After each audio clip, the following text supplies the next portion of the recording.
Hello guys, we're Tips here and welcome to another video. So in the banner we just covered Trusks and Percy. Now we are just going for the last one and probably the juicy one, Salazar. He has been the best fighter in the game for quite a while until they added the all these chaotic units with Ardea, Valdron. He just dropped down a notch, but he's probably still one of the best fighters in the game, maybe top five, I guess. But yeah, he's a very, very good fighter. I think if they wanted to buff him a little bit, they can add a talent because he does not have any talent whatsoever. So that's probably a good way of balancing him is just to add a talent that can make him a little bit meta. So, yeah, that's the first part that shocks you. The first thing that actually comes to your mind is that he has very, very high attack. 6,500 is actually one of the highest in the game, maybe the third or fourth highest after Ardea Valderon, I guess, maybe third highest in the game. So he's very, very, very good. So let's just read his kit and tell you guys where should he be used. So first, his basic attack is very normal with dealing damage, and the interesting part is that he's a bleeder. He inflicts bleed on the target. He can goes up to like a 2%, 70% chance to inflict bleed. And the best part about bleed is that forget about the damage, is that increases physical damage taken by 10%. That's actually very good because you can have one bleeder in the game, in the fight, buffing all other allies damage by 10%. So it's like a free invigoration buff to all. So that's why bleeders are really, really good in the game. So, though his most important part of his kit, his ultimate. His ultimate is just huge. He's mainly used for his ultimate because his ult range is very, very large, and it just deals huge amount of damage. Like he inflicts 6 strikes at all targets in the range, dealing 220%, and the last dealing 300. So 6 times 222 is like 1,200, and you can add it can add up to 1,400% damage, which is huge regarding his very, very high attack. So it's very, very single target nuker. And if the mobs are like these low HP, he can deal some AoE, proper AoE damage. He becomes immune, he's just invisible. When the skill is effect, the skill guarantees a crit hit on targets inflicted with bleed. So if it deals bleed to the boss, he guarantees crit hits after that. So you can actually go low on his crit and depend on this because ult is very low cost. You can trigger it a lot and you can actually get a high amount of damage out of him without crit damage.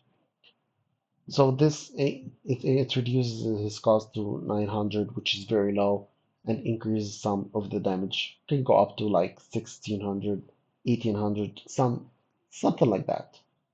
Yeah, very, very. He's mainly used for his ultimate. Very, very powerful single target nuker.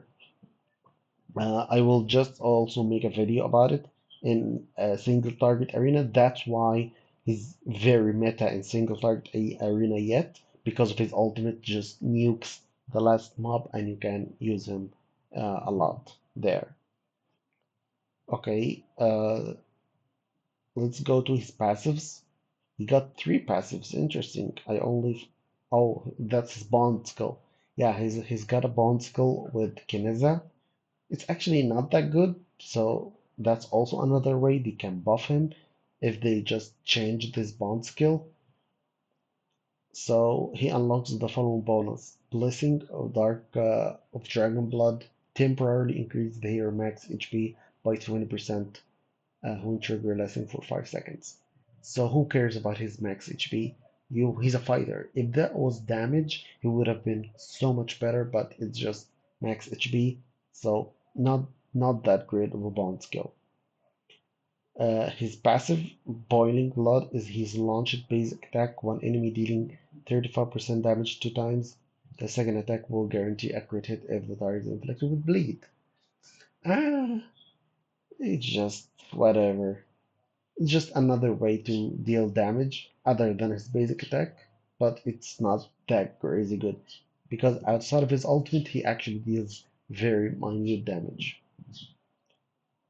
This is a way to make him tanky or self-sustaining is that he restores 3% max HP every 7 crit hits. So can go up to 5, another 8% every 5 crit hits. It's a very good way of making him self-sustain. He's probably the second self-sustaining fighter after Wrath, so that's a very good way. That's a decent passive. But this one is pretty useless. Like this also should be changed into another interesting passive. So yeah, all in all, pretty interesting kit. He's a bleeder that deals insane amount of damage with his ultimate. That's the bread and butter of Salazar. Where he should actually be used? Well, I don't think he can be used so many places. He's only used in three parts essentially. First is his single target arena. He's very meta in single target arena with Valderon teams. Second part is Titanic Ruins Guild Boss 2 is very good because he applies the bleed. The bleed is just very huge for Guild Boss 2 and he has a lot of HP so he can self-sustain there. And he also has the single target nuke that you can trigger during the invulnerability after the Guild Boss 2 shields are gone. So that's the second part. I think the third part was the Guild Boss 1, where you use him with a Nightmare team with Lust and Arrogance, so the combo should be Toreador, Lust, Arrogance, and Salazar. He can actually deal decent amount of damage there, but Lust and Arrogance absolutely shine there more than him. So these are probably the three best places to use him. Other than that, he's just not usable. In all Immortal Codexes, he's not used. Previously, he was used in what is it called? The Shield one. What's it called? The shield where you break it a lot. I've Lord of the Sticks, Lord of the Sticks. Yeah, but this meta was deleted after they changed how the mechanics of the boss work. So that was a period of time. That's probably where he got the all these five ratings. It was before they changed the mechanics of it. But yeah, other than that, he's absolutely not worth it for any other content. So if you are not struggling with any of these three content, you should not pull for him. But yeah, he's very decent fighter. Not the best, but he's top five best fighters in the game, hands down. So yeah, it was quite a long video, but Salazar is really good, and you should at least get a copy of him in case you need him in these contents. So yeah, thank you guys for watching. I hope you enjoyed the video. Please like and subscribe. Bye.